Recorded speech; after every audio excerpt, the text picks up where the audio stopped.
Welcome back. One good question, a Friday episode. We like to, just knock out one thing, one question from one person. We do it in roughly 10 minutes.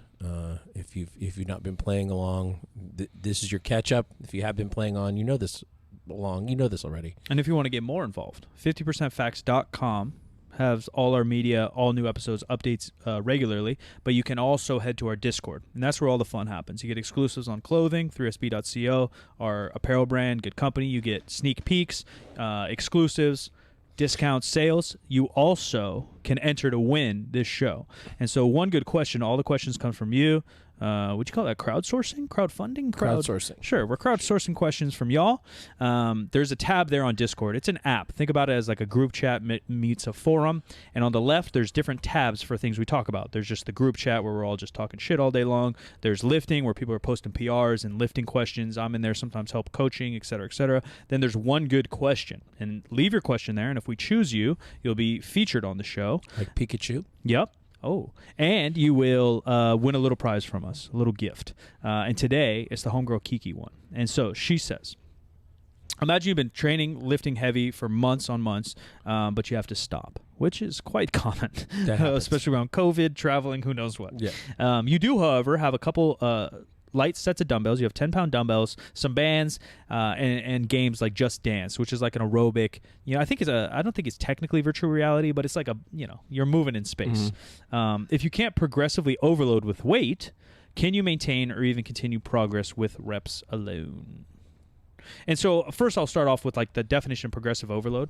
When you're talking to power lifters, obviously our end goal is add more weight to the bar, but progressively overloading doesn't necessarily mean that. Progressive overload could be shortening rest periods. It could be adding sets. It could be adding weight. It could be adding frequency, which is often when I'm programming for strength or bodybuilding, it's not something we manipulate a lot, but technically you could. Mm-hmm. If you're running, and progressive overload goes to everything from business to lifting to any stimulus.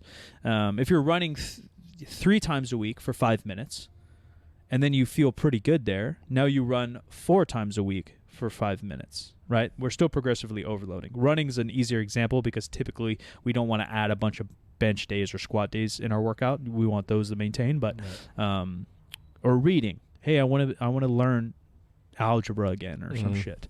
You study 1 day a week, now you're studying 2 days a week. You're obviously going to progress much faster that way. So that's first off, yes, you can progress doing anything. Second piece of the question is, can you maintain?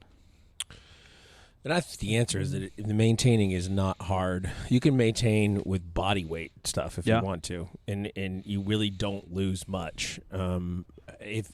If anything, depending upon how long you're going to go on like that, you can get creative about it. A nice thing about body weight stuff is that you can do it multiple times a day without killing yourself if you so choose. And you can scale that stuff too, right? Yeah. Like the basic one is a push-up on your knees versus a push-up on your toes versus a push-up with your toes on an elevated surface. Mm-hmm. All ways to mechanically overload something. Not on a Boston ball, though. Yeah, probably throw that guy out. I mean, you could do it. It's not the worst thing. If you're not doing anything else, it's there. I would agree with Jim. And there is a little bit of science on volume and frequency about maintenance versus growing. The other big piece I would say is it depends on where you are. If you have an IFBB Olympia Pro bodybuilding physique, maintaining with push-ups is possible, but probably unlikely. Yeah. If you want to be fairly fit, have some muscle, and maintain where you are as a human, or even a pretty good athlete, you could probably do it, right? Like NBA players aren't in the gym in the off season, right? They're traveling and having fun. They're probably going for some runs. They're doing a little bit of stuff to maintain, and then they'll go into training camp and get after it. So it varies depending on where you're starting, where you want to end. Right. Like, what are we maintaining? Like, it's kind of the same as a car, right? Like a Honda Civic, great car. You probably have to get an oil change once a year. A fucking Formula One screaming race car, they're probably doing maintenance on a daily. Yeah. And there's also the thing that, a say skinnier person who put on muscle often has to work to maintain that muscle. Genetics, in terms of, both activity, weightlifting, whatever, and then diet. Yeah.